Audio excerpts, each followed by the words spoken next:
Welcome back to the Personality Hacker Podcast. My name is Joel Markwitt. And I'm Antonia Dodge. This week we have a special guest back with us again in the studio. Jonathan Harden is with us this week. Jonathan, welcome. Hello, hello. If you remember, Jonathan was on the show probably about a year ago.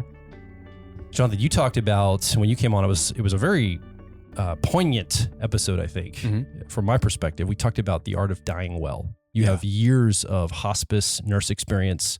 We talked about what the end of life looks like. We talked a little bit about personality types and personal growth in that, but really tuned into a person's experience at the end of their life. And I think it was a wonderful conversation. If you haven't heard that episode, you're listening or watching right now, I encourage you to go back and listen to it. Like, Jonathan's got it's a cool episode. He's got a lot of good things to say, and I think you'd really benefit from it. But we're not here to talk about that this week. Something a little different. That's right. So a couple episodes ago, myself and Antonia made a good attempt to talk about a framework that you and I were talking about, Jonathan. You listened to it.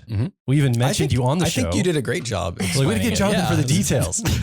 No, in the podcast, y'all did mention a little bit, like, we're probably butchering this, but I think you did a great job with the framework. But I liked that podcast. I love talking about the framework of 4 ways to diagnose your problems using gameplay theory and story beats.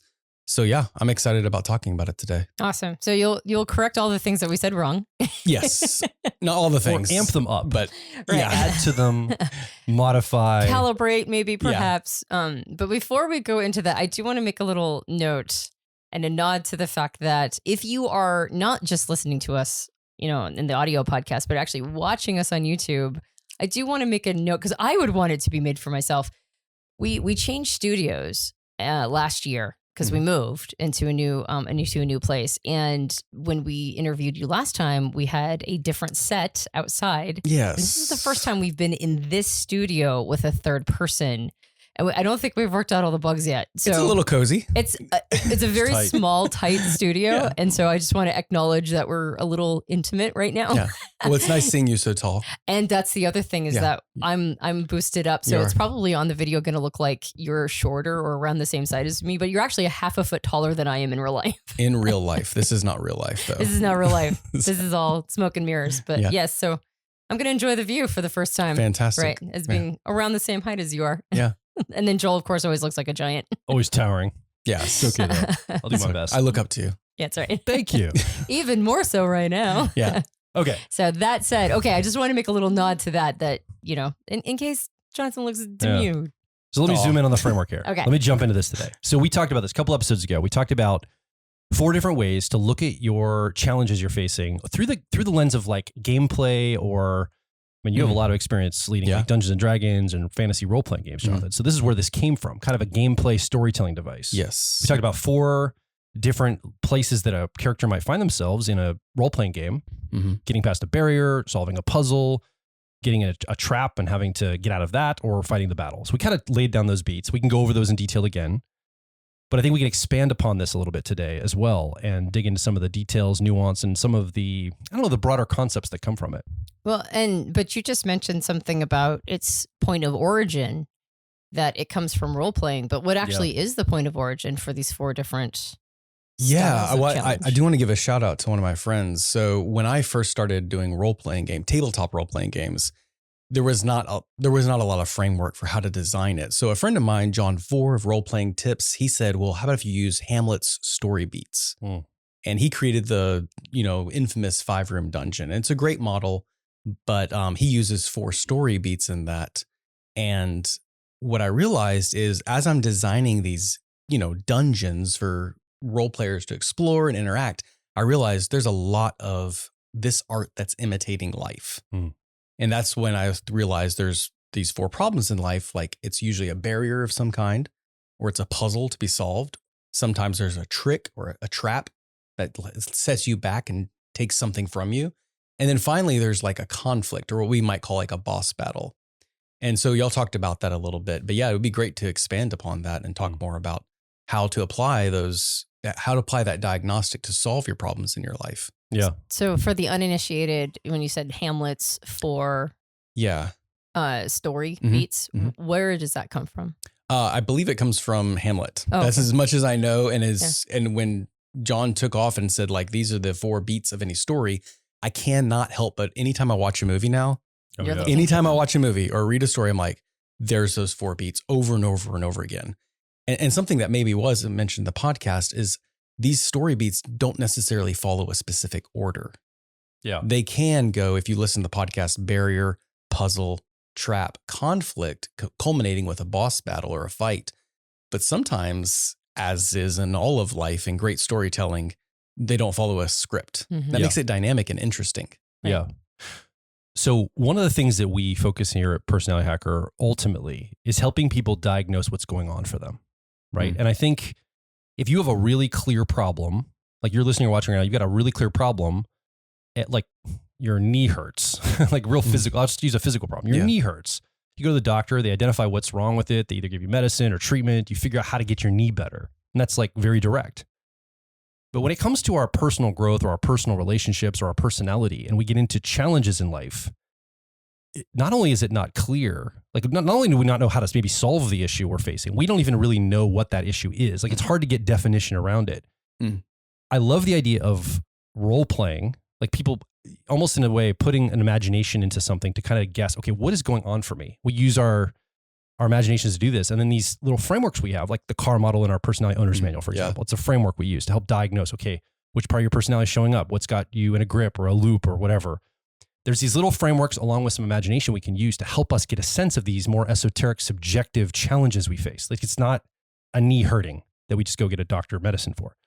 So that's what I love about frameworks like this. And that's why it's useful. That's why we're talking about it. It's not, this isn't just a curiosity.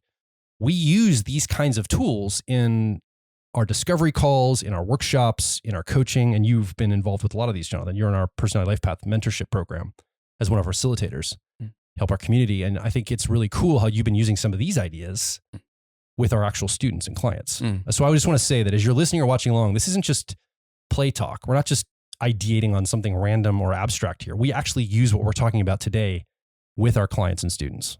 Yeah. Well, what I realized is our problems are constantly changing and evolving right before our eyes. Yeah. So it's a moving target. And that's why having a constant framework like the CAR model, like the 4 beats of a story is really important. Yeah. Because we have to re-diagnose all the time. Because we're like, okay, what's going on today? It's dynamic. Yeah. So it's very helpful to have a constant framework, like a tool that you can constantly use over and over again to help solve your problems. That's the power of type. Yeah. Okay. That's why it works. So let's go into these 4 beats. And we talked a little bit about them on the last, we spent the entire podcast discussing them. And you listened to the podcast and you said, no, it was better than you thought, which is good. I loved it. Yeah. But what did we miss on these 4 beats?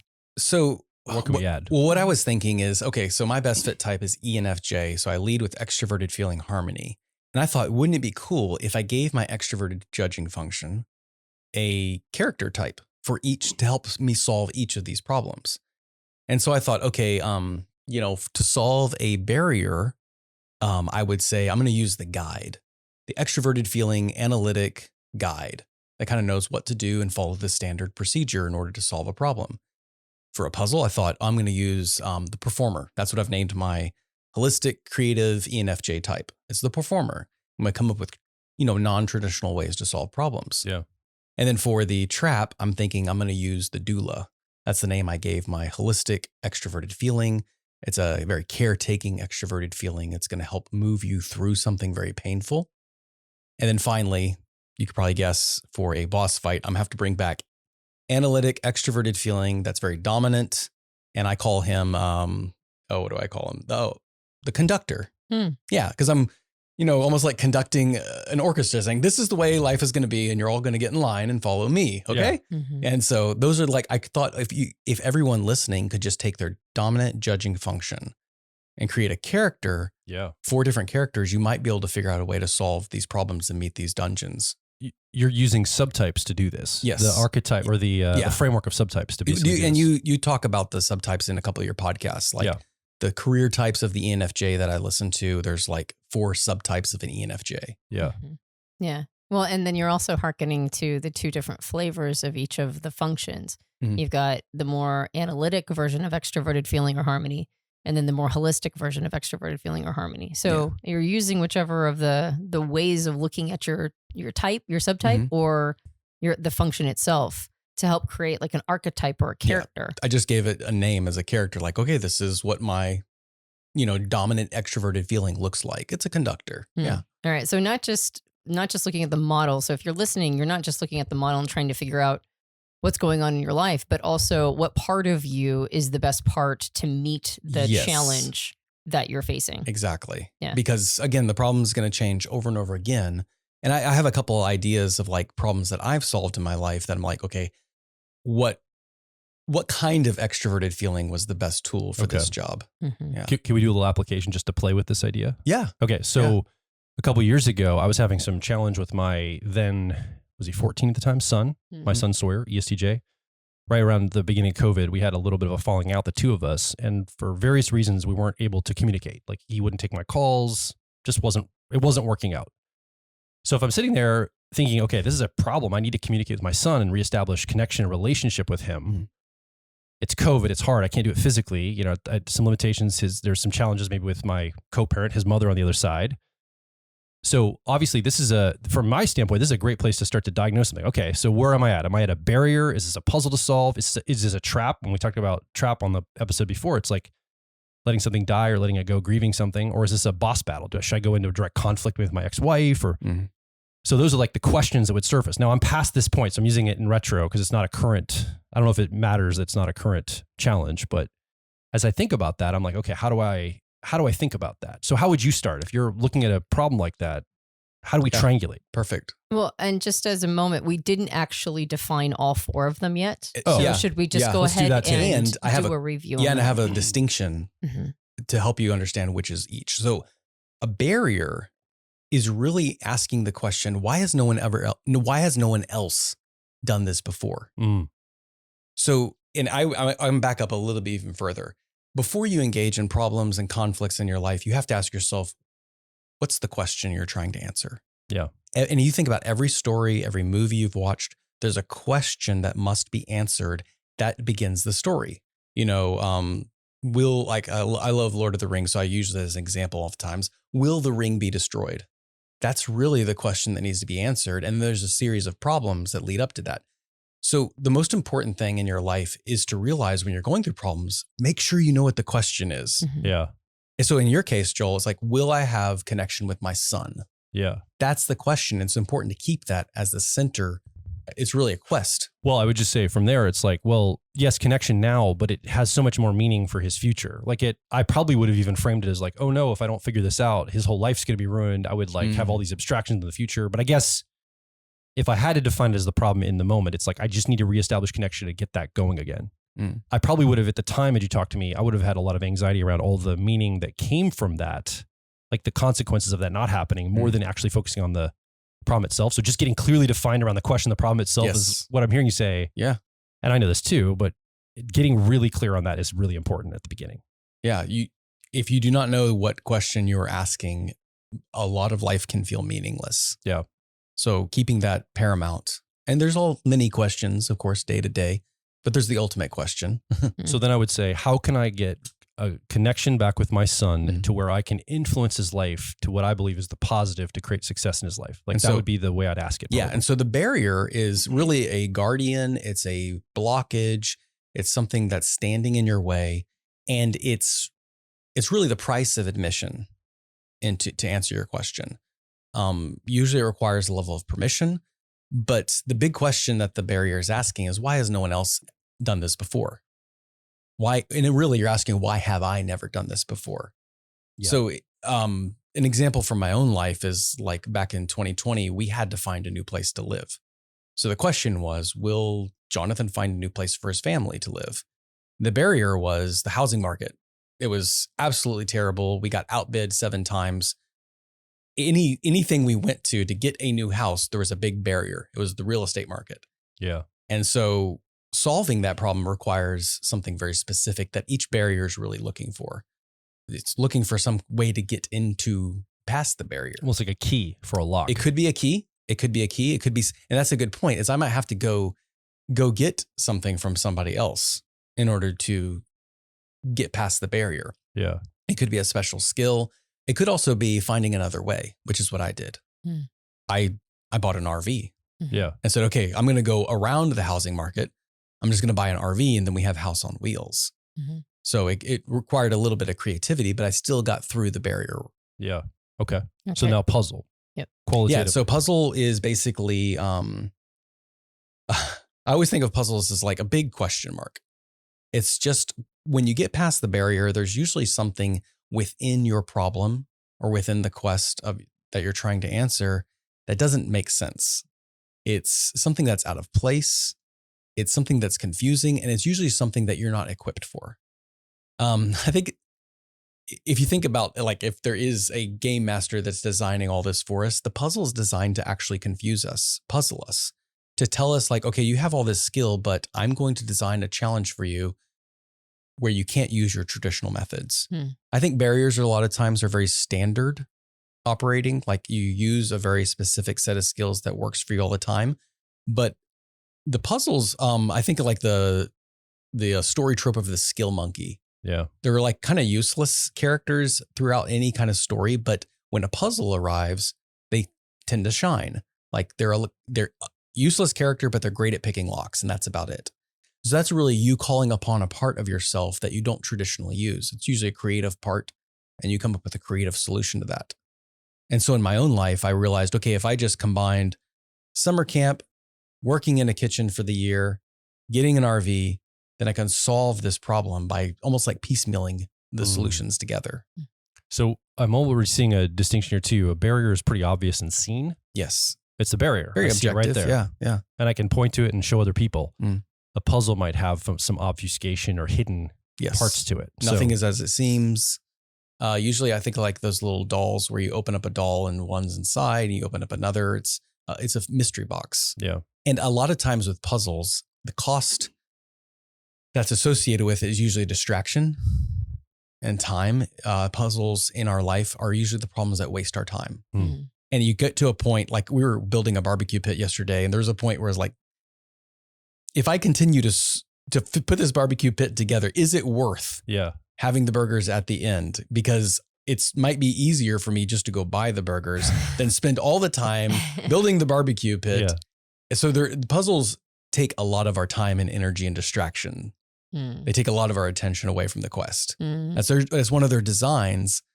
But the benefit of it is a lot of time you get something magical. You get a boon that helps you out in your life quest later on. Right. It's almost like a side quest then too. It can be. Yeah, exactly.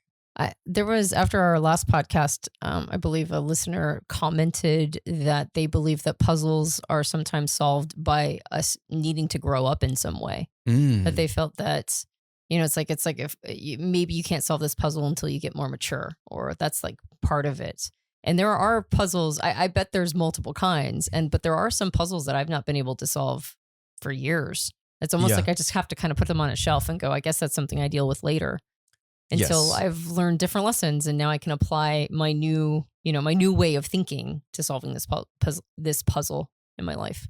Yeah, and I think going back to the barrier, a lot of times you're equipped for the barrier. It's just going to be the cost of resource or time. Like if you want to get a degree, I think you mentioned, like you probably are ready to get the degree. It's just about going through the process, very standard process of going through the barrier. Yeah. But puzzles, you may have not be able to solve them until you defeat the boss or come back to it later. And so there's got to be a way for us in our life to set puzzles aside, to tag them for later and say, oh, I'm going to come back to this. Well, can we give a tangible example at all of what we're talking about? Because this is pretty abstract. Yeah. So I think, what's the example of that? Setting a puzzle aside. Well, a good puzzle would be like, I think honestly, a lot of time, puzzles are also associated with people, because people are honestly the most puzzling thing in the universe. Very dynamic. Getting into an argument, a lot of times is a puzzle, because each of you may not even know what you're looking for. You're digging through, sorting through something, trying to find the lever that's going to get you out of the dungeon. Yeah. I think of puzzles as like levers that like release. Oh, in Indiana Jones Temple of Doom, there's a great scene where the protagonist is in this room and these spikes are about to close in down on top of him, but he's got to communicate through a 5-foot brick wall to someone also on the other side who's in a bug infested room, and she's got to find the lever. So, and they're actually arguing during this scene. And I thought that's a lot of puzzles, is like when we get into arguments or negotiations with people that it might be helping or hindering us, we might have to say, okay, we're going to set that puzzle aside. Now, of course, if there's something really on the line, you just have to solve it very quickly, pull a rabbit out of the hat. Yeah. We have a puzzle in our life, and I would say, or at least I feel like we do, and that's how Piper gets educated. Like, oh yeah, like we in the early days, we didn't put her in traditional school because we just travel too much. Like we'd be in trouble with truancy all the time if she went to traditional school. And so we pulled her out and we homeschool her. But the challenge, of course, is that, like, I mean, I'm not an early childhood educator, so it's always been like, okay, so how do I, like, what's Here's the how methodology? shadow theory works into yeah, exactly. What's the methodology? That'll be good for you at 7 years old. My kids know type. That's what they know. Yeah. Right. Yeah, exactly. The kinds of education that I do are very much not, like basic multiplication or whatever. She's 12 now, so she's entering 7th grade. And I think we've kind of figured some things out, but we still, it's like, okay, so this year Joel's going to educate her, and I'm going to take over a little bit more operations in the company, where it's always been the opposite before. And we just keep trying different methods to see if this will. I don't think she's uneducated by any stretch of the imagination, but it's the big question is, like, are we doing a good enough job is always my question, right? Yeah. And so we keep trying different methodologies to see if this is the one that sticks. This is the one that really nails it down. Well said. Yeah, I think puzzles require a lot of times try this, not this. Right. Try that. It becomes a test because no one's seen the puzzle before. It's not standard like a barrier. It's not like a moat around the castle where you just have to swim across and dodge the alligators. This is something that's the dungeon has designed to trip you up. It might be a new technology. Yeah. So like, and I'm just thinking of like real practical basic things. Like, let's say somebody's watching or listening right now has roommates, and they're trying to do their studies out in the main room, like the main living space, but their roommate wants to watch TV and their schedules are off. Well, this creates like a puzzle for living together. Like, you're going to create conflict. And maybe you try it. Well, how about we have hours we trade off? You do it this night, I do it this night. It's not working. You try it a different night. So you like keep arranging things to make sure it's working for all parties. That's kind of what we're talking about. Something like that. Well, and back to my housing example, like the initial barrier was the housing market, but the puzzle was, okay, what do we do about income while we're in the RV? And we had to generate, like, okay, my wife Ellen does nursing, and then I work in a kitchen, and then our kids have to manage themselves. And then we had to rent out our RV. Like, a lot of things had to come together all at once. This is all during COVID, right? Yes. Like, you're trying to figure all this out during COVID. Right. So easy. It was very complicated. And that's at least my relationship to puzzles are like, okay, I really have to use all parts of my brain to really think of the best solution. And I don't think it's ever going to be elegant. It's never straightforward like a barrier problem would be. Right. Puzzles are oftentimes, they require you to solve the problem with not your skill set. Okay. So that's usually the best thing. So I was thinking MacGyver, that is his skill set. Oh, he's great. But he's using it with not his resource, I guess. So even though he's using his skill set, he's got to use whatever he's got available. Well, that's why we like MacGyver, because people like me watching it, like, oh my gosh, he's just solving puzzles all the time. Yeah, it's a puzzle And when show. you think, oh, he's not skilled for that, he brings out bubblegum and duct tape and makes something amazing. By the same token, though, I think that trope has become imprinted on our mind, that that's how you're supposed to solve a puzzle. And a puzzle, like you mentioned, like the person who does gadgetry in the story, who doesn't really have a role until they have to go pick the lock. They almost always just sort of waltz up and they do it in this sort of beautiful way, or like the coder comes in and like hacks into the system, and they're in. And so I think I get this idea that puzzles are solved elegantly by somebody who has the know-how. And when you say, actually, it's a lot of test, iterate, and throw and trying to kind of figure it out. That's been my experience with puzzles in my life. Is it's the opposite of elegant. Well, and it is true. Like when we see stories, a lot of times we're watching a fictional character, but really if you look at like any group, like an Ocean's 11 kind of story, or where there's a band of heroes, like in Lord of the Rings or Indiana Jones, and in some ways MacGyver, it's really showcasing parts of ourself. And that's when I found out these rooms of a dungeon are applicable to me, because I am the skill monkey that picks the lock, but at least there's a part of me that's like that. Right. Now I might identify more heavily with like, oh no, I'm going to solve problems the standard way and use a tried and true situation that always helps me. That works with barriers. Right. But when I come to a puzzle, I need to call on a part of myself that thinks outside the box, that is inventing technology for the first time, testing things out. Yeah. And for me, that's a little more nerve-wracking. Yeah. Okay, let's move to traps. All right. So traps, the original name was like setback or trick.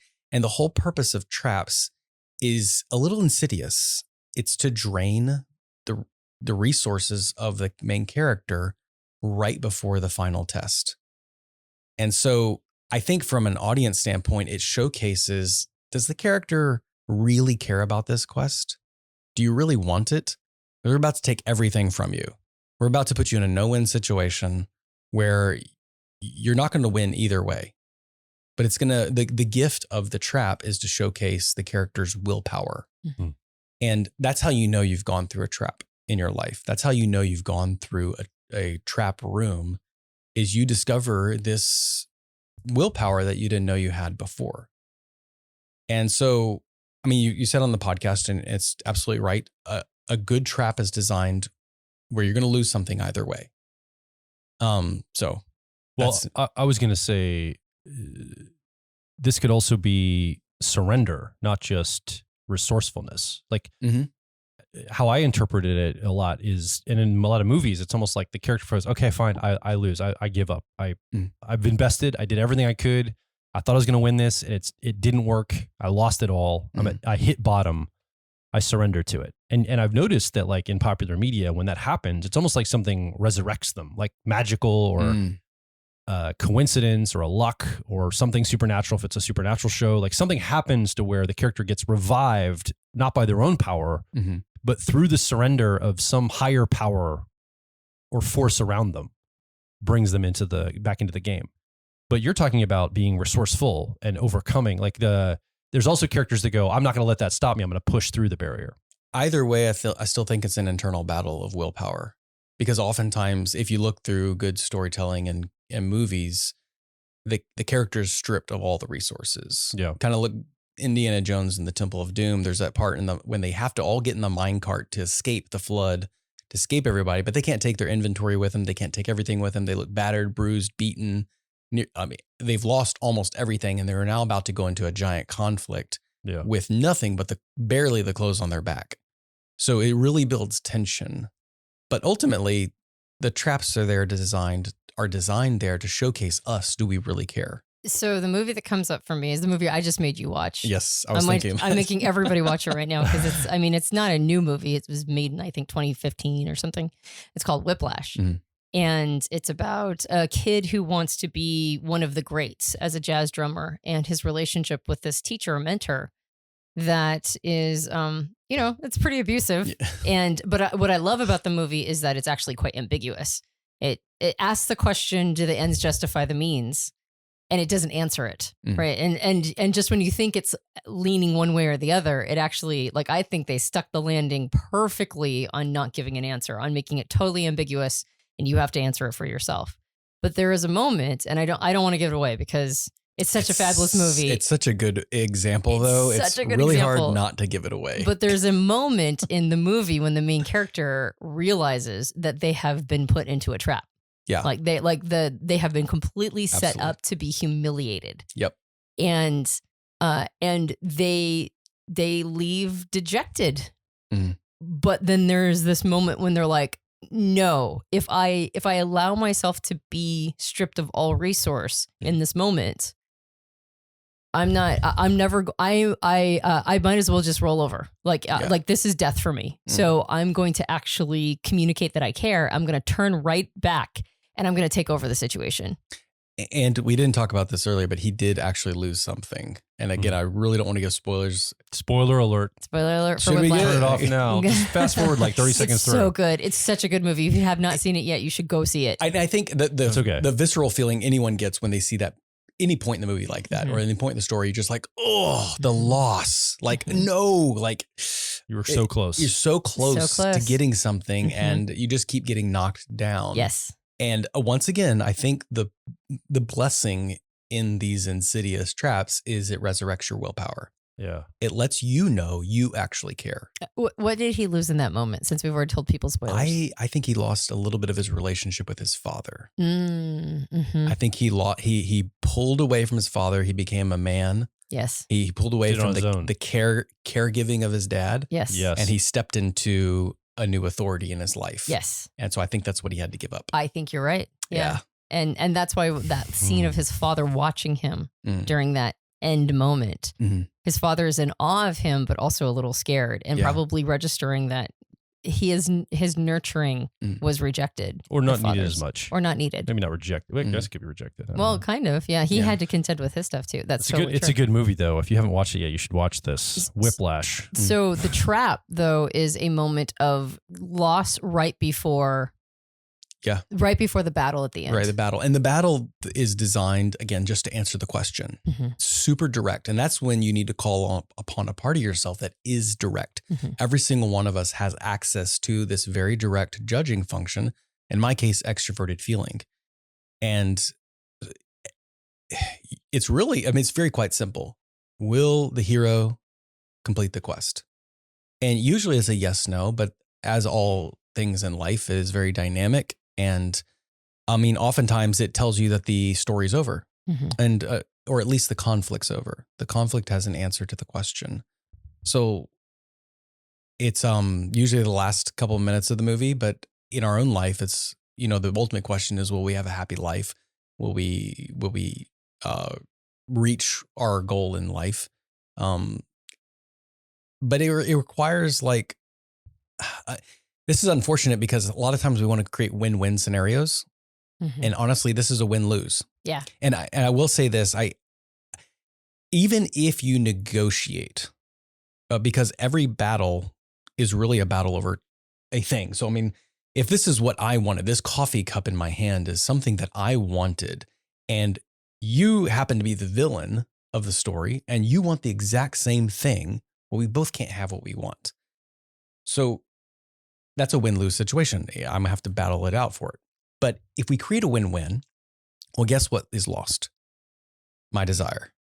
I have to change a little bit of what I wanted for the sake of something higher. Right. Yeah. And this is where we make concession during battles, which is totally okay, but it still should be your choice. That's why it's so important to go through the trap. It's because it really refines your will and your want. desire. Yeah. It helps you clarify what you really want. Yes. Out of all of it. And if you are willing to compromise, maybe. And the loss you're willing to take. Absolutely. Yeah. It gives you an example of what loss feels like so that you can go into the final battle with some information and knowledge. And an appreciation for what you're about to face. It's a sobriety. Yeah. And honestly, a respect for that which opposes you. Yeah. Okay. Man, by the way, I just want to say with Whiplash, thank you for saying that's what he lost at the end, because now I'm reframing the entire movie into showcasing the movie is really the relationships he's willing to sacrifice. Yes. Because there's other ones we don't talk about on here in order to be great.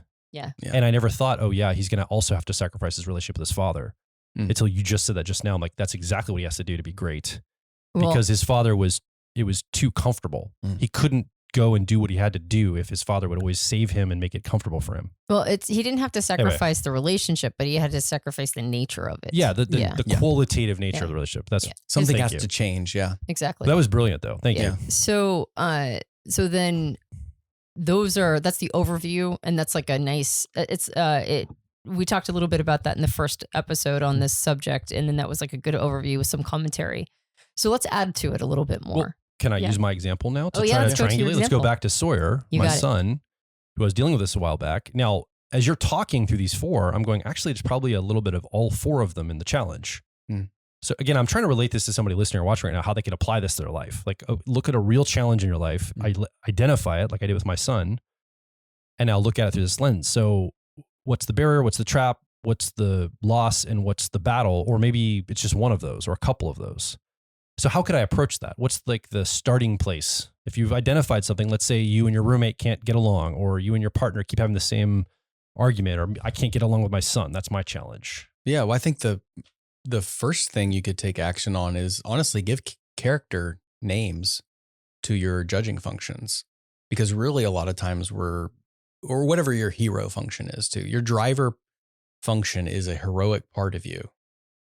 And so giving that a specific name, and I would do it in 4 parts, 4 characters that can solve these problems. And what you'll find is you probably have an avoidance of one of these kinds of problems in life. Yeah. And there's a nature that things that we don't complete in our life tend to come back. Mm-hmm. I don't know exactly what that's called, but it's almost feels like a carousel or a turnstile that if I don't solve this problem in my life, it will come back to me in another form. Yeah, in certain it's called imago relationships in Harville Hendricks model, I think. Meaning that basically anything you don't solve in a relationship, when the relationship ends, you're going to recreate it in the next one until you solve it. And the purpose, I mean, you talk about like complexes and archetypes and the psyche. And I think, oh man, that is like our psyche is a rich underworld. It's a rich part of us. It's a universe waiting to be explored and discovered, but it's full of a lot of monsters, a lot of complexes and a lot of stuff that we haven't dealt with. We've just collected over the years. Mm-hmm. And it's a lot like a dungeon or a movie that requires the conflict to be massaged out of it. And we do that through our heroic functions, through, I think, for our first and second functions, really, most of the time. But the step 1, I think it should be required that everyone takes a step and say, okay, I have 4 parts of me that can solve these 4 problems. And then second step is identify which one you're a little hesitant to solve. And it tends to keep stacking up in your life. It's interesting. I know that you said you hate traps, right, Joel? Yeah. Yeah.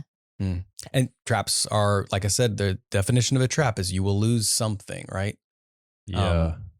So I was thinking like that access is, workshopping, that access is a little bit of like a holistic, diffuse, judging or perceiving function part of you. And I wonder if you reflect on that and think, okay, where do I have access in that? What kind of person am I when I access that diffuse, holistic, judging or perceiving function?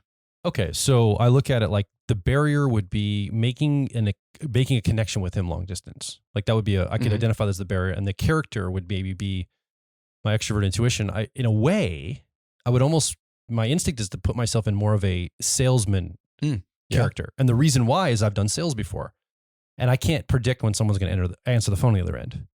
My job as a salesperson for outbound cold calling is a number of dials I make a day. So it's making the dial, and then my job, that's what my job is. Oh, that's To great. dial the phone. Yeah. So if I put myself in that character, like I'm a salesperson in my salesperson character, well, that means I need to call every single day to try to make connection with him, no matter how many times he doesn't take my call, text or call every day. Like if I was in that framework and thinking that way, okay, getting past this barrier, I need to be relentless. Just like I would if I'm trying to get a hold of somebody to sell them on something. Like a salesperson pursuing a client or a lead, I would think of my son the same way. So I could step into that role for that particular challenge in the experience. If it was a barrier. Which I think there is a barrier aspect because I Yes. couldn't get him on the phone. I could not connect with him. So that was the barrier, the initial barrier. So what's interesting about that is, yes, that's very direct, and barriers usually require direct solutions, but puzzles and traps, I wonder if they require a little bit more finesse, diffuse energy. And so you might be thinking to yourself like, oh, wow, like that may be why I'm not solving the specific problem in my life, because I keep using the same persona. I keep using the same personality and part of myself that does work with barriers. So then what I'm hearing, and not to distract from this because I want to continue to use your we can keep going back example to it. with Sawyer as a way to understand this concept. But what I'm hearing you say is that in order to meet these various styles of challenges in our life, we have to pull on different parts of who we are. Like different aspects and have a flexibility about ourselves to meet the problem where it's at. Yeah. So if we're experiencing a barrier or a conflict, right, the end battle, so to speak, we need a more assertive part of who we are. So if we struggle with assertion, those are probably the kinds of challenges that we like when that is the challenge that's meeting us, we tend to have a harder time getting to the other side of them. Right. Whereas with puzzles and traps, that might ask of us a more holistic or a more receptive part of who we are. And so if that's the challenge to pull on those parts of yourself, those are the challenges that are very difficult to get to the other side of. Okay. Yeah. So somebody that has IFJ preferences, works in an office, someone keeps messing with their food in the office refrigerator. The battle or the direct thing would be to go confront the person or persons doing this. Yeah. But I know some IFJs who go, I don't feel comfortable being direct. I'm going to go and I'm going to create a policy. We're going to put signs up about not touching other people's foods. And we're going to do this very passively. We're going to put signs everywhere. The next office team meeting, we're going to make an announcement to everybody. Please don't touch anybody's food. When maybe a direct conversation with one person that's messing with the food would be a much more direct solution to this. But there's reticence because there's a little nervousness being direct. So it involves everybody as an example. So it's almost like that's maybe somebody using a different skill set when it's a direct conflict, quote unquote, battle to be had. Yeah. To be fair though, I just want to make a comment because there's going to be some dominant IFJ out there that's like, no, I just go talk to the person I need to talk to. Course. So I just want to make sure. But there is an INFJ list or INFJ or ISFJ listening that does struggle with that. It does have more receptivity. The assertiveness That's part. the point though, because there are personality types that we might consider dominant, like say ENTJ, for example. But according to subtypes, you might have a completely holistic extroverted thinking, introverted intuition. Yeah. That doesn't look like the stereotypical ENTJ. Exactly. So that might have trouble going and being direct and nipping it in the bud. Meaning that like way. the stereotypes of personality don't always hold up. It requires like looking deeper at the functions, looking deeper at the subtypes. Yep. Yeah. But that's an example, I guess, of somebody potentially not addressing the problem where it lies. I guess that's my point to that. I'm not trying to pick on an IFJ that's struggling with that. I'm just trying to say we always put things on our terms that make us feel more comfortable. And it's probably, and then we find ourselves in the same challenges often. I'm sure I do the same thing. I don't like traps. I probably am filled with traps in my life because I hate them. And I'm always trying to solve them with barrier, puzzle, or battle. And I just hate dealing with it as it is. So clearly I'm going to have issue with that because I just avoid it all the time. Yeah, I think they tend to stack up. It's almost like paperwork that just stacks up in our life. Yeah. If there's a grand master plan, these challenges, these problems in our life are here for a reason. Yeah. Sometimes we create them, that's for sure, but life affords many challenges and problems already. But we gain experience through challenge. Yeah. We gain willpower. And I mean, I think like using myself as an example, I had a situation where I work where I was caught in the middle of a 3-way argument where there was a boss, and there was a family member of that boss, and then there was another coworker. And there was a lot of throwing under the bus, and I got caught in the crosshairs, and I was brand new. So I got everything dumped on me. And I was caught in a trap where if I... You're not talking about me and Antonia, are you? No, sorry. Because you work with us. I'm like, oh, you're talking about us? Is this us? Is this covert for something we Sorry, did? I was being way too vague. Yes. That did sound okay. That did sound just like that. But now I think about it. No. Maybe I get caught in these a lot more. I was just kind of half kidding. Keep going. Okay, so but Joel was at fault, right? Joel's at fault. Yes, of course. He's always high up there, dominating, towering over everybody. Yes. Anyway, so you were caught in a 3-way struggle. Yeah. So I was. I realized that if I shared the information, I was either going to get someone fired, or I was going to create a battle between the boss and the family. And so I felt like I was in a no-win situation. So I fell on my sword. I just admitted fault and took the hit. I apologized profusely and walked away. And what I lost was my pride and dignity in that situation. Yeah. But I was able to save a couple other things. That was a good example of a trap in my life. Like, okay, I'm not going to turn this into a battle. This, and to be honest, this felt like a trap. It felt like it was taking away my resource. It was threatening my willpower. Yeah. And again, the question was, where do we live during 2020? Mm-hmm. That was the drama that was unfolding. And probably being an ENFJ, usually most of my traps involve people in some regards. Right. But then later on, I had a battle in which another company said, hey, John, we want you to come work with us. We want you to move on property. We want to fund your housing, fund your Wi-Fi. And I knew it was a battle because I had two distinct choices. I was either going to live here or I was going to stay at the place we were at and try to rebuild relationships. And I thought, this is a battle because I'm going to say goodbye to this opportunity. But I'm so glad I went through the trap, the 3-way argument conversation, because I realized, no, I want to stay here. I'm willing to sacrifice a little bit of my pride and allow a little misunderstanding to happen just for the sake of like, you know what? Hey, we're going to let everything, water under the bridge, and we're going to reforge relationships. And I realized when I got to the battle, which was a very direct, hey, we want you to come work for us or you stay here. I decided, no, I want to keep my family here at the camp where we live. And so I thought that's the beauty of like when you identify and diagnose the problem, you're able to call upon a part of yourself that's able to solve that problem. Right. Again, you don't send the skill monkey to go fight the boss because he's a glass cannon. He's going to get destroyed. There's parts of us that are fragile that are better at puzzles. Yeah. There's less at threat, but there's a tough part of us, an executive part of us, a decider, a very, assertive part of us that can handle those conflicts because it knows what it wants. Yeah. So the situation with Sawyer, to go back to that. Yeah. There was a barrier. You couldn't get a hold of him. This was also during COVID. This is 2020. And some of the challenge had started before COVID. And then COVID then gave like almost right before. Exacerbated it. And it massively exacerbated it because we couldn't, and the co-parent was not allowing any sort of communication. And so the barrier then was a lack of being able to contact him.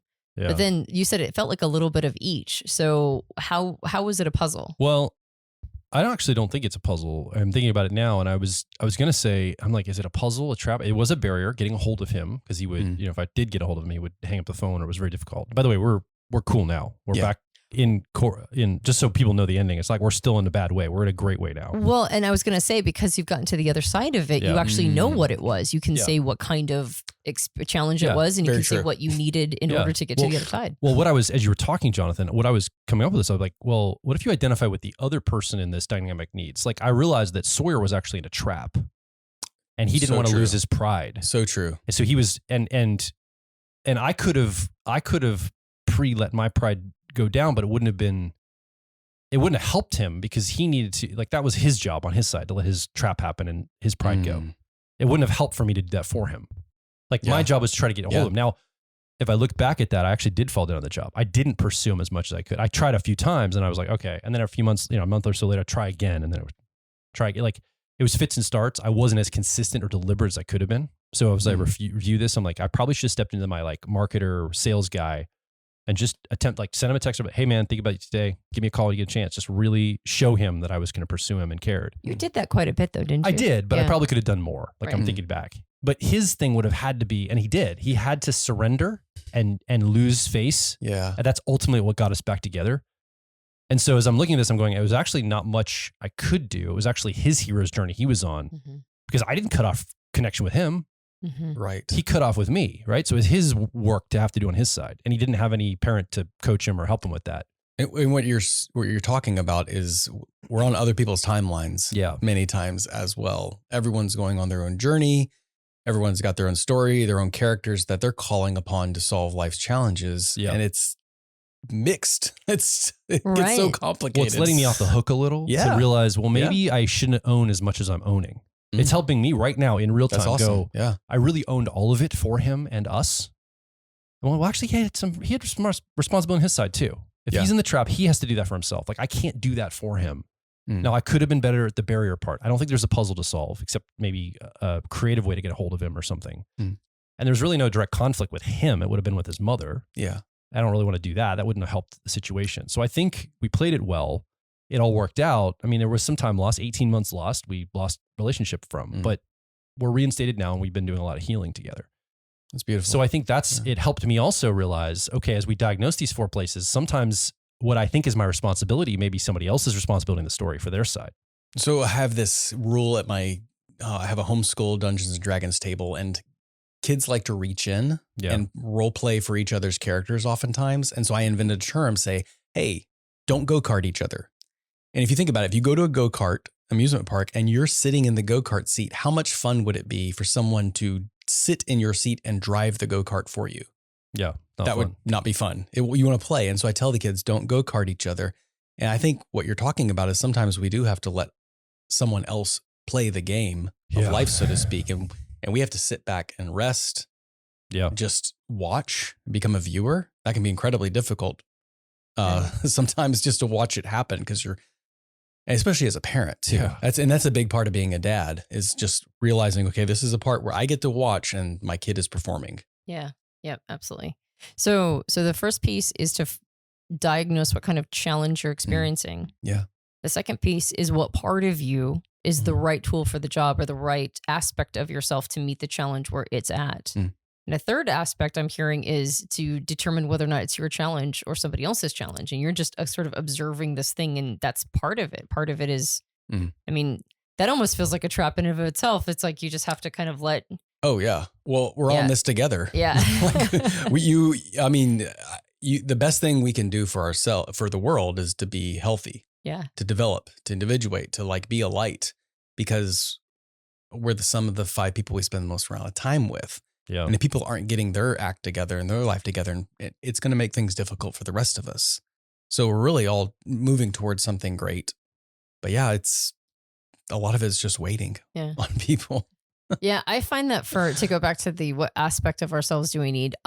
Joel is definitely the more assertive person, so I could see how puzzles and traps are difficult for you, Joel. For me, I'm the opposite. I tend to be. I'm a harmonizing subtype, so I tend to be more holistic, and I have to sort of shore myself up to enter direct conflict.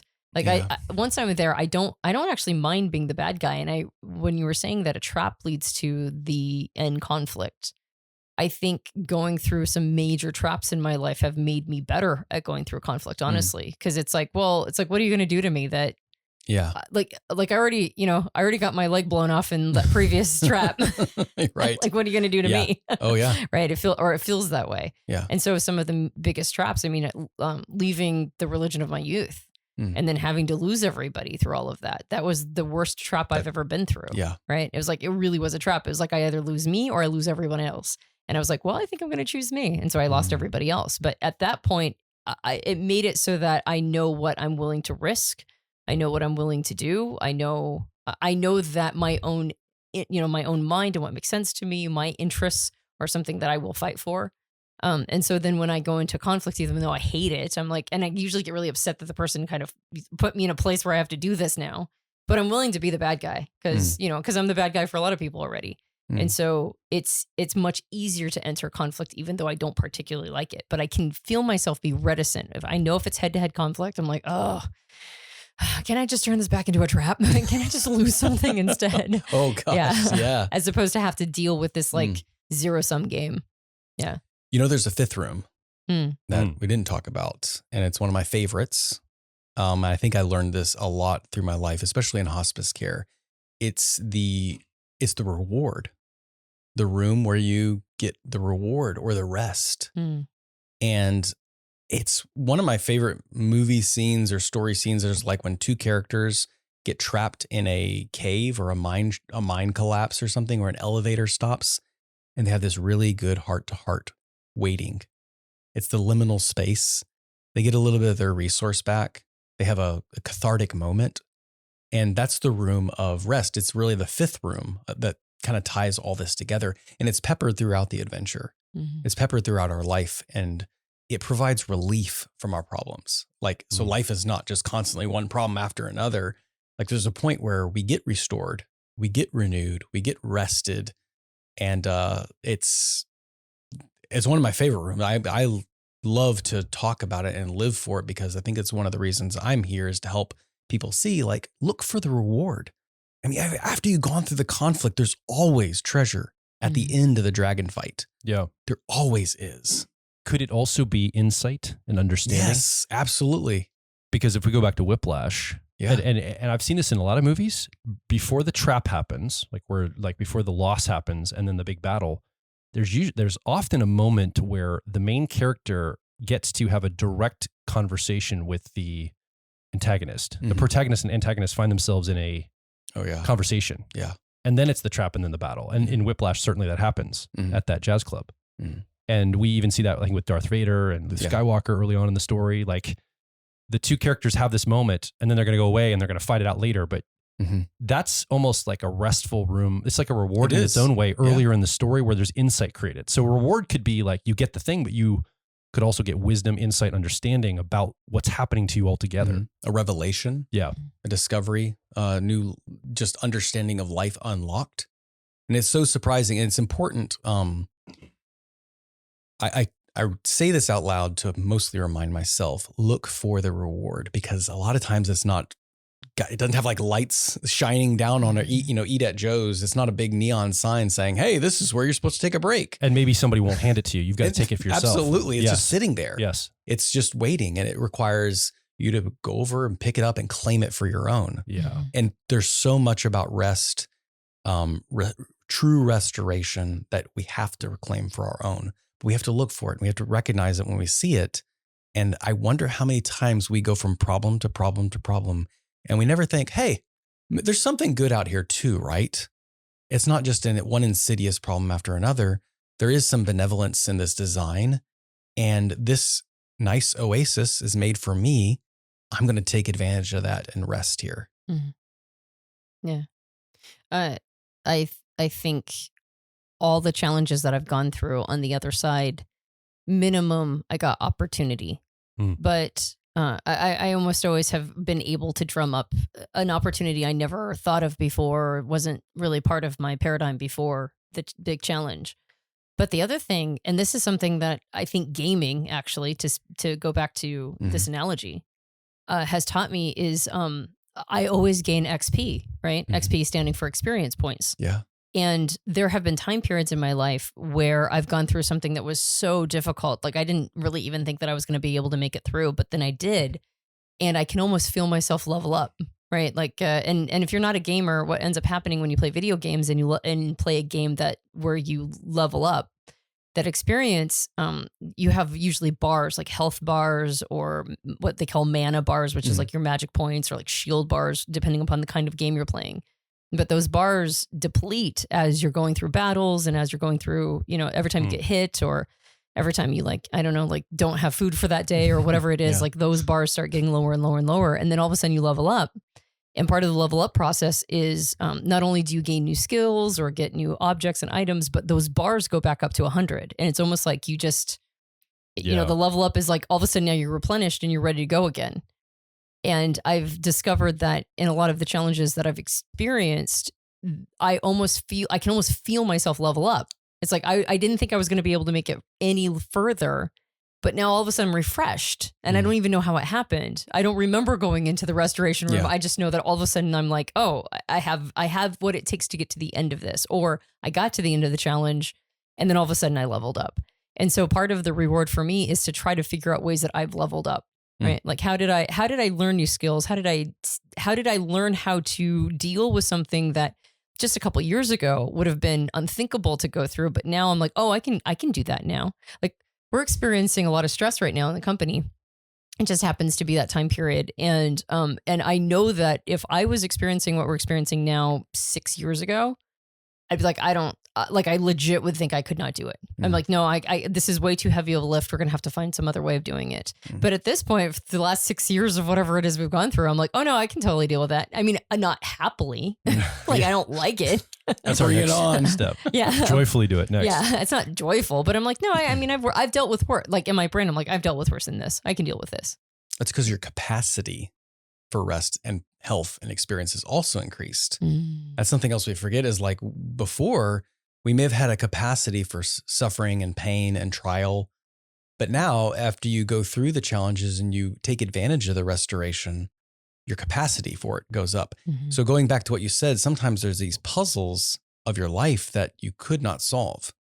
Well, a future version of you gets experience and capacity and self-trust and self-confidence. You can go back to those rooms, go back to those parts of your life and revisit them and realize, oh, I now can see the answer so clearly. Just turn that button, push this here.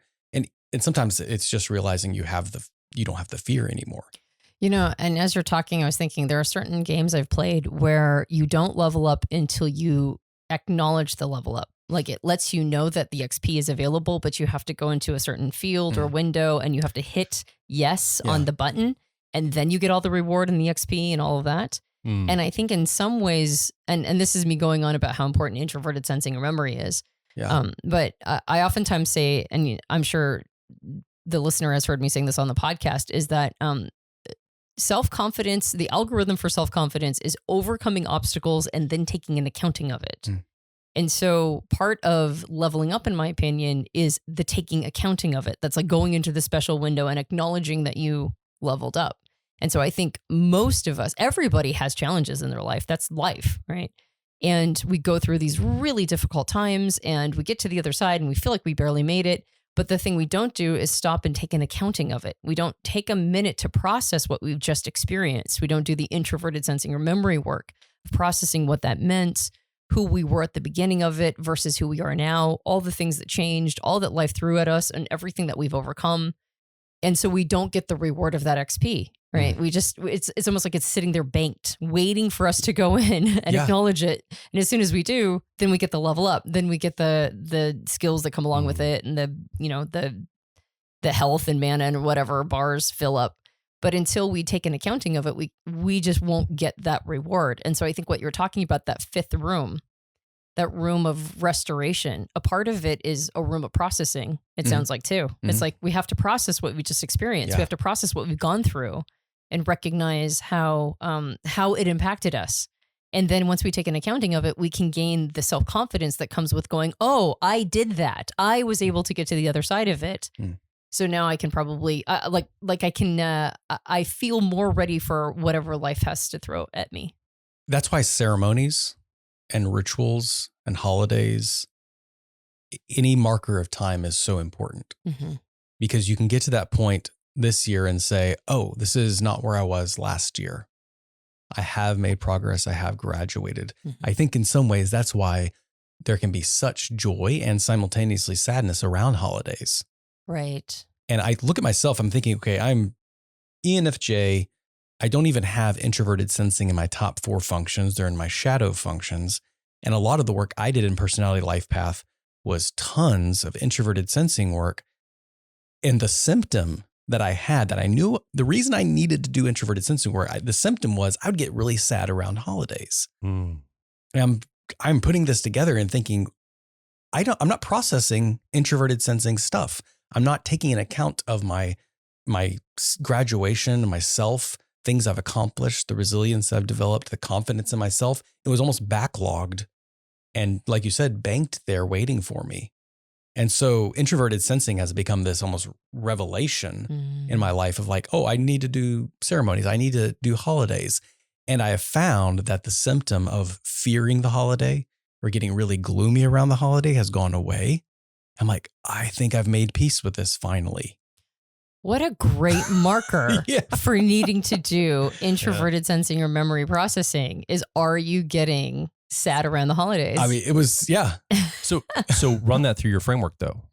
Run it through the four diagnostics. Getting sad around the holidays? Yeah. So you're feeling that and you look at this through the framework of these 4: barrier, puzzle, trap, battle. How do we look at this? I mean, I think I would just take it through the simple process of like, okay, there is a barrier and like, I don't even know what I'm looking for the reward. I just know there's this giant wall in front of me of like depression or sadness or holiday blues or not wanting to get around family. And the initial barrier would be, am I willing to find out what's really there? Well, I don't know what's behind all this sadness. I mean, is something wrong with me? Is there something, do I need to go see like a specialist? Am I broken? Like it was a very fear. It's almost like an illusion of this like terrifying monster before me saying, you can't get through here. It's scary to go into your introverted sensing. Yeah. So the barrier was initially fear. Okay. Well, and there's probably 2 levels of this. Initially, if you heard this and you were kind of like, okay, I'll try the barrier. Oh, it's just getting through the holiday. I'll put on a smiling face and I'll do all the things to get through the holiday. Like I've said, I'll get through X experience. That's me not really looking at it as a barrier at the deep level. It's like a surface barrier. I'm just going to get through it. Yeah. I just have to get through the holidays. I'll put on a smiley face. I'll just endure. At the end, I'll collapse and I'll get, through this thing. I don't struggle with holidays, but I have my own versions of these things. So that would be like a low level barrier look. But you're saying you go one layer deeper, like, okay, deeper growth opportunity here. Well, that was the problem. The question was, why is Jonathan sad around holidays? Yes. And I didn't know the answer because I'm the hero on the journey. And a lot of times we don't know. That's the point, is we're as much of an audience in our own life because we're in present moment. Like we don't know how this is going to turn out. So a lot of the stuff that comes up for us, like, why do I feel bad about this? Why am I always getting into this fight? Why can't I seem to get ahead in life? Why can't I get my finances done? It's probably because you don't have the answer. Yeah. And so I mean, it makes sense, but like, well, you don't have the answer. You have to process through this. Yeah. And a lot of times there's a very big barrier in the way that's saying, I'm sorry, but the price of admission is uncertainty. It's going to be, you're gonna have to face a fear. And my personal one was like, I'm scared of what I'm going to find. Like, Okay. what if I hate Christmas? I don't know. Like, Well, and I think in a situation like you're talking about, Joel, pinning on a smile and just waiting for the wave to pass, I don't think it's actually getting through a barrier, right? It's like just getting through the initial, the worst tension of the barrier or the pressure of the barrier. But if it's going to meet you the next holiday, then you didn't actually get through anything. I think of like those old stories where like there's this one moon cycle, a full moon that happens at a specific time of year. And the townspeople always get really scared because a monster comes out of the woods and takes one of the children. Yeah. And it just keeps happening again and again and again. And the barrier would be like, okay, I'm going to go find out. Yeah. What is this monster that's hiding? And our problems are a lot like that. Mm-hmm. We keep having the same problems over and over again. And in some ways, we can thank holidays for showing them to us because they're cyclical. They're showing us like this keeps coming around every holiday. We experience this exact same problem. There's a monster that's in your shadow that's hiding and it keeps taking something away from you. And it's just almost like death by 1,000 paper cuts. Yep. The barrier is really like, you know what? I don't care what I find. I'm tired of this thing eating me alive, this problem bothering me. I'm tired of not being at peace with myself. The barrier is I'm going to push past the fear and I don't care what's on the other side of myself. Right. I will find it. Yeah. And that really starts the process. And that's the real the question of the barrier. Why has no one done this before? Right. Why hasn't Jonathan solved his problem of getting moody around the holidays and making life miserable for his family? Yeah. Why hasn't he done that? Well, because he's scared. That's why he's scared of what he's going to find in himself. Yeah. Yeah, Okay. absolutely. So then I kind of see fear as the indicator that I'm in the barrier realm. I don't know if I'm going to feel fear when I'm at a puzzle. Yeah. Or if I'm in a trap, I'm going to feel more grief and loss. But fear seems to be the barrier emotion. I think there's many emotions with it. I think the barrier oftentimes is what lets you know you've begun the journey. Okay. Yeah. Well, I was going to say confusion might be a puzzle indicator. Like if I feel confused. Okay. True. Yeah. If I'm confused and I need connection, I need to make sense of something. I feel like maybe I'm in a puzzle. I'm trying to use emotions to try to know if somebody's listening or watching right now. Yeah. How do they know what they're facing? Where do they know where they are on this little 4-part journey? I would say safely, yeah, fear is a good one because you have to cross over the moat. You have to go into the forest. You have to knock on the door. And I like the emotion of confusion because a puzzle is usually something you've never seen before. Yeah. It's mismatched. And usually it's something within inside us that we like. I mean, that's the very, like going inside or like I go to this introverted sensing part of myself and realize I don't even recognize this part of myself. Mm.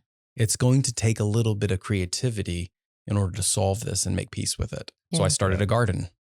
Yeah. There you go. Well, then I think grief might be associated with like the Trap. the trap. Mm, You have yes. to let go. That's so and good. grieve. Mhm. And maybe courage and strength is what is needed for the battle. Like if you are, I guess fear may be on both the bearer and the battle Well, in a way. And I feel like barriers also bring up frustration in me. Yeah. Yeah, Banging your head okay. against a wall. Yeah. Yeah. Barriers are very, I guess I have fear around, that's probably the underneath emotion that makes me pause before just going directly up and around and over. But I find like for me, whenever I have a barrier, I'm just so irritated and frustrated. Yeah. And Yeah. I think anger actually is on also the conflict as well, which is a lot of times we don't face conflict. Yes. Yes. I remember talking to this camp kid. I was working in the clinic and this kid came in. He was sad. He's crying, homesick, had a splinter. And I finally got him to, do a little therapeutic yelling. Mhm. We were in like plenty of acres. He could scream and he actually felt better. And I realized a lot of times we give permission for people to grieve. We give permission for people to cry. But we don't give a lot of permission for people to yell No, Yeah. or be angry. or be angry. Oh yeah. In fact, a lot It's- of times people think that anger is like just Wrong emotion. like an evil, like a bad emotion or It's a bad wrong or emotion. aggressive or Sinful. you're doing something Yes. to somebody else. And so it's like, what do we do with all this pent up rage and anger that we're experiencing every day? I would speculate then a lot of boss battles in our life, a lot of, zero-sum games are not being solved because a lot of times it requires that just willpower of like, no, I'm asserting myself Yeah. into this part of my life and saying no. Kind of going back to that movie Whiplash, like there's this point where he says like, he pushes the director and conductor aside and says, no, I'm running this now. Yeah. This is my job. This is my part. Well, and anger is usually associated, I don't know 100%, but I think it's often associated with a boundary cross.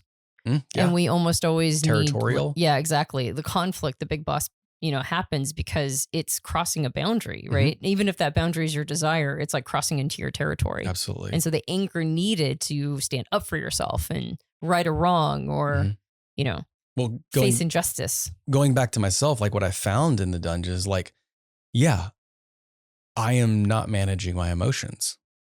I'm not taking charge. I'm just like letting them slowly leak out like a low gas leak. And they start probably like 3 days before the holiday, peak at the holiday and leak out. And it's like, this is really inefficient. And I did bring up anger within myself that I had wasted and lost so much. And I felt like I faced a part of myself. And the only thing that kept me through was like, no, I want something on the other end. I finally found what I want. I want to be able to celebrate a holiday. I want to make peace with celebrating a holiday and have that ritual in my life and say, another year has gone by. Yeah. And I was willing to be angry at myself and like put that part of myself to rest. That was this terrible monster that was like siphoning off energy and, being kind of a party pooper at all these get-togethers. Yeah. Yeah, that's great. Well, it also gives me compassion just for other people. Before, I know you're probably going to pivot into something else here. If your ENFJ preferences. Yeah. You're admitting to me that you're grumpy and kind of don't really like holidays. And I'm going, this is what you're supposed to do for a living. Like do holidays. I'm being stereotypical and tropey. This is what you do. Yeah. Right? You make people happy. But that's okay. First of all, I'm pointing to where stereotypes come in. Even for me, I've been doing this for over a decade. Even me, I'm like, wait, you have extroverted feeling, harmony as your driver, and holidays is your Super Bowl, Jonathan. That's like when that's when all the cooking happens and the service and all the things that you love and the gathering of people and all not for NFJs. all the fun and all that, like in my mind, that stupid stereotype part of my mind. Yeah. Clearly that's not how it works, but that's like, I go there and I'm like, oh wait, yeah, you struggle with holidays of all the things that should be, you'd think that would be the most joyful time because the people you care about the most are gathered and everybody's connected. Everything's been turned off the outer world. Right. And you're just spending time with each other. There's nothing pulling on you. Everyone's at home together. And here you can't even enjoy that part, which from my perspective would be very rewarding for a harmony user, extroverted feeling driver. Yeah. I think that's the symptom is realizing there's something wrong with me. Like, well, I'm not saying that, but that's the thing is like, I have your preferences, whatever. I mean, there is a beauty in saying I should be better at this by now.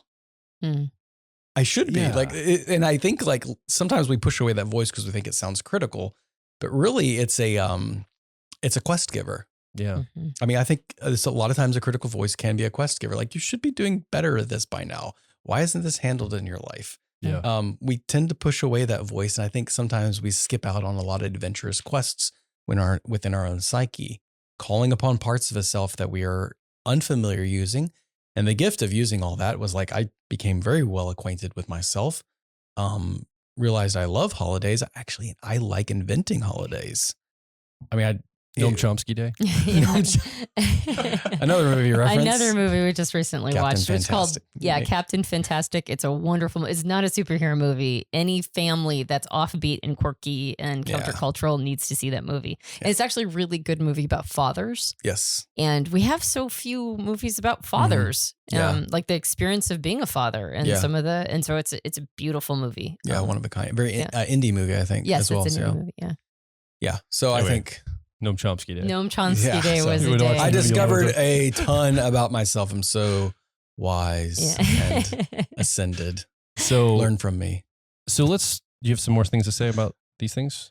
Well, where do you want to go? I'll let you direct it. I was going to say there's got to be some things that emerged when we talked about this model in the last podcast. My suspicion is that, and we kept saying, it was like Jonathan would be saying more things right now and he would be giving a little bit more detail, but what were things that emerged that we had missed or maybe you'd love to add in? Yeah. I think another thing is, I mean, life is dynamic and it does not follow a series of these problems. You might be encountering in your life 3 barriers in a row, just one after the other, of beating your head against the wall and having to pay a ton of resource in order to get through something. You might be encountering no traps at all and discover that there's a betrayal in your party. I mean, that's a whole nother series of traps is when someone betrays you. I mean, do you lose the relationship or do you lose yourself? I mean, that's a no-win situation right there when you're dealing with people and betrayal. But that might not happen that often. So keep in mind that these story beats in our life don't always follow a specific pattern. There's an emergence about it. And the important thing to think is like, okay, diagnose the problem and then see what part of yourself you can call. And a lot of times, like if I don't know, like if I'm not thinking like, oh, I'm being very creative, I'm not really solving this problem in creative ways, I might mimic someone that I do see as a creative person, or I might watch a movie in which someone's solving problems like MacGyver, for example. That's I like watching that show because I'm just watching them solve things creatively and not get hung up on the outcome, but just enjoying the process of discovery. And I think, okay, if I could just translate that energy into my own problem in life, I might be able to get somewhere. Yeah. Yeah. I just realized 50% of our audience go, MacGyver who? Oh, what? Like we're all talking I know what MacGyver is. I know, but I just realized like a lot of people are like, what are you talking about, guys? MacGyver. Well, we live in a Google or AI world, Yeah, so you can go look for MacGyver right now. And I know. But after you listen to the podcast. Yeah. Just go to Google and find it. A lot of movie references, but I mean, like I'm trying to like purposely I'm reference totally movies. kidding. Yeah. Please reference what you want. I was just realizing. I was afraid I'm realizing how MacGyver's a long time I'm ago. proud I referenced because I thought I was just going to reference Lord of the Rings the whole time. So, I know movies. No, I don't actually. All right. So then I'll kind of do a wrap up on what I've called from this conversation, that there are these different challenges that we run into, and we need to diagnose those different challenges. Like, what am I actually dealing with here? And if I'm dealing with something that needs a more assertive part of me, what's that character inside of me? What's an archetype that I can pull on to meet that challenge where it's at? And then, kind of watch for patterns of the challenges that maybe I find myself in over and over again, maybe because I'm avoiding actually solving it. Or maybe I just turn everything into that. That's one of the things we mentioned last time is I tend to turn things into puzzles and traps, even if they're not. And that's why they're persistent. Because I'm not actually solving them where they're at. They need a more assertive energy from me. Yeah. So what are the patterns of the challenges you're running into? And is it because you're turning them into that because that's your wheelhouse? And then find those parts of who you are to meet them where they're at. And if you don't have that element, maybe that's actually the skill you need to build. There's a lot of people who really struggle with boundary setting. Yeah. Boundary setting feels to me like it doesn't feel like a receptive energy challenge. No. It feels very much like an assertive energy. Yeah. I don't know if it's creating a barrier, actually, maybe for somebody else. Yeah. Right. Or finally putting your foot down and resolving a conflict. That's right. Exactly. Yeah. And the other person, barriers actually, what is it? Fences make good neighbors. Yeah. So a good win-win can be created with creating a boundary, but sometimes people don't like it. Right. Yeah. And so for them, like you're actually, they're putting you in a zero-sum game. So that boundary means that a loss has to be taken, but you still need to do it. So what's the challenge? Why are you having challenges, say, setting up boundaries, or why do you have challenges with whatever it is that you need to be doing, but you're really struggling with, and how can you meet it where it's at? And then don't forget that fifth room. Yeah. The fifth room of rest, relaxation, Absolutely. treasure. Right. Yeah. Reward. The collateral beauty. What a nice phrase. Yeah. Yeah. It's always a beautiful thing. Like in the aftermath of any destruction, or there's always something to be found that's beautiful that you can take away from any incident, any tragedy. Yeah. Exactly. Yeah. Well, and then you even mentioned that the conversation that happens in the elevator. Yeah. It's like it can just be a moment of humanity. Like the two soldiers, brothers in arms in the trenches. Yeah. Like sharing a moment of just humanity amidst, we need that. Yeah. And are you making sure that you're taking an accounting of the experiences you've had as you're showing yourself up to solve this particular challenge? Are you taking a minute to look back at all the challenges you've already overcome in order to gain the self-confidence and shore up your reserves to be able to enter whatever is the next phase or this next challenge that you're facing? Yeah. So we're doing a little bit of an experiment here at Personality Hacker, and Jonathan, you're kind of leading the charge on this. So at the time of this recording, or doing a test where if someone invests in one of our owner's manuals for personality, one of the 16 owner's manuals, they can book a call currently with you and some of our other people too. We're just building this out, testing it. If it works, we're going to keep it going.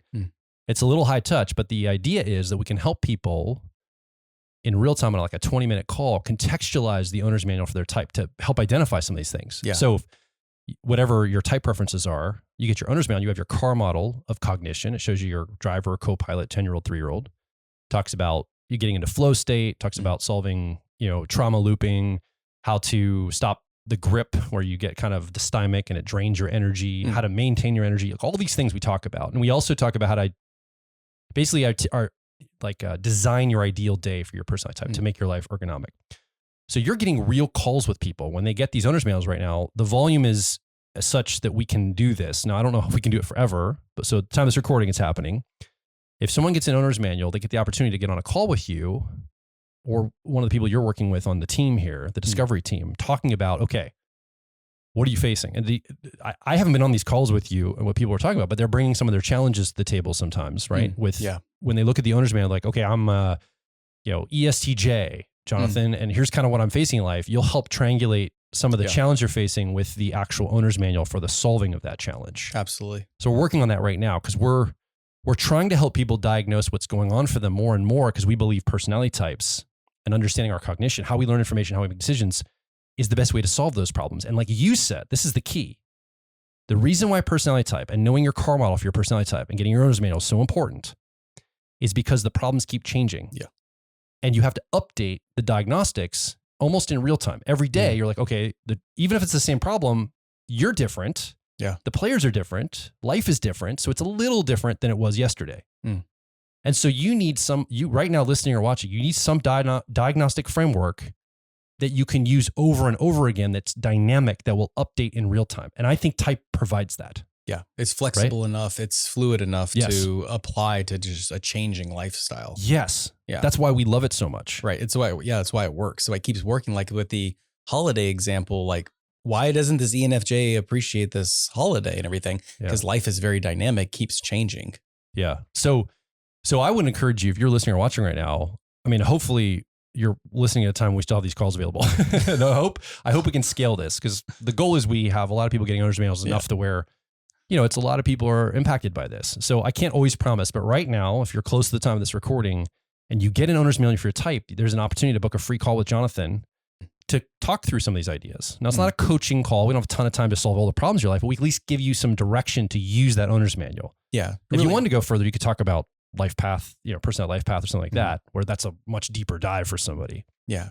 I think the owner's manuals are like the point at which someone says, well, I was thinking about the whole to like wrap this up, with story beats and life as a movie, life as a dungeon, owner's manual. It's really about like when you decide you're done being a viewer, an audience member in your own life, you put your hands on the wheel and you become a player. You're actually going through this together and you're learning about yourself. You're processing a ton of stuff in your life. You're finally figuring out the solution to some of your problems. Well, even beyond that is the programmer. And that's when you begin to understand, wait, I can reverse engineer a lot of this. Yes. I'm more powerful than I think I am. I'm not just a present player that's just stuck in a situation. Yeah. I can navigate through a lot of this and see the design of these problems, of these rests and these restorations, and realize I don't have to be afraid anymore. Yeah. So you go from viewer to player to programmer. Yeah. Yeah. And I think a lot of the information about type that we try to weave into owner's manuals is trying to go to the programmer level. Yeah. Yeah. Which opens you up for, I think, the deeper aspect of type, because there's things pulling you from the shadows. There's parts of ourselves that are running the show often, or at least they're sidelining the show. And sometimes it's really hard to see those, right? They might literally be in our Jungian shadow, like we talk about here on Personality Hacker, or they're just these fuzzy parts. And I think understanding how we're wired as humans really gets clarity to go, okay, now I see how I'm seeing the world. Now I see how I'm making decisions. Like, this is the best way for me to see the world and make decisions. So it gives me clarity. Okay, that's kind of the challenge I'm faced with now. And it gives me some tool sets to address that challenge, which I think is powerful. Yeah. And that's like learning about type is like where I felt like I was a player. Yeah. I realized, okay, I'm just driving this, trying to figure this out one day at a time and trying to figure this new framework out and stop watching my life pass by, but actually taking ownership of it. Yes. But then further on, you keep practicing that over and over again. Realize, wait a second, there's a whole design beyond this, and I can change things in my life through reprogramming. Yeah. Yeah. That's another, when we're talking about owner's manual, we're like, another way of seeing it is that, are you ready to own your whole self? Yeah. Right? Yeah. And so it's not just an owner's manual for your personality type. It's like, it's helping you own all the parts of yourself. Yeah. Even the scary part of myself, like, what am I going to find when I start asking myself, why do I fear holidays? Right. What's inside me? Right. Yeah. Yeah. All right. So your job watching or listening right now is go get an owner's manual for your personality type. You're going to see the CAR model in there. So it's going to, showcase basically your cognition, how you learn information, make decisions, but it's also going to show you a little bit more challenging parts, right? The parts you're more uncertain about. Mm-hmm. And we have some strategies to mitigate those, work with them, how to, design your ideal day. You'll get right now, at the time of this recording, you'd get a call with Jonathan. I think it's a fantastic value to all of it to really connect this to your real life. We don't want just personality type to be an exercise in theory or just, that's kind of a cool concept.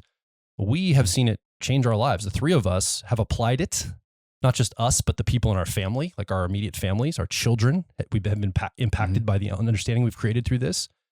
And then obviously the clients we work with and the students that we've worked with, hundreds and hundreds over a decade, coaching and guiding people to use this in their lives, either identify it in somebody else or to learn the source code and be the programmer of your own life. So go get an owner's manual for your type. It's the first place to start. Yeah. It's a great place to start. I think it's going to be a great growth avenue for you. Go do that. And then also come over to the Personality Hacker website and leave some feedback under this episode. We'd love to hear what's coming up for you as you're thinking about your personality, diagnosing the challenges in your life.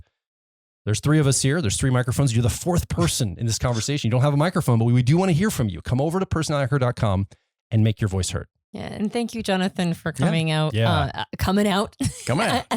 In the first one, we were like, we got to get Jonathan on here to tell us what we're actually talking about. So thank you very much for flaying it out a little bit more, giving us a little bit more nuance around it, and then adding that fifth room. Yeah. The optimistic endpoint. We need rest. That's right. We appreciate it.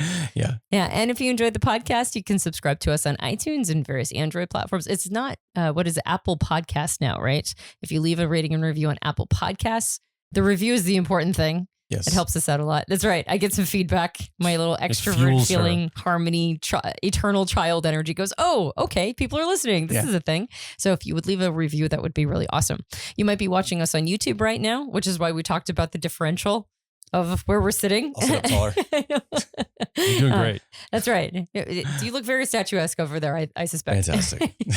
But that's why we talked about it, because you could be watching us right now on YouTube. And if that's the case, you can subscribe, hit the bell so that you're notified of future episodes, and you can leave a comment right underneath this podcast. And as we've mentioned multiple times, you should get yourself a copy of your personality type owner's manual. And as Joel mentioned, for the time being, let's hope that it continues on into the future. But we've set up these calls that you can do with either Jonathan or somebody else on our discovery team to talk a little bit about how to apply the owner's manual to your life. So it's not just theoretical, it's not just conceptual, but you're actually operating type in your life in order to make it better, to make it ergonomic for who you are.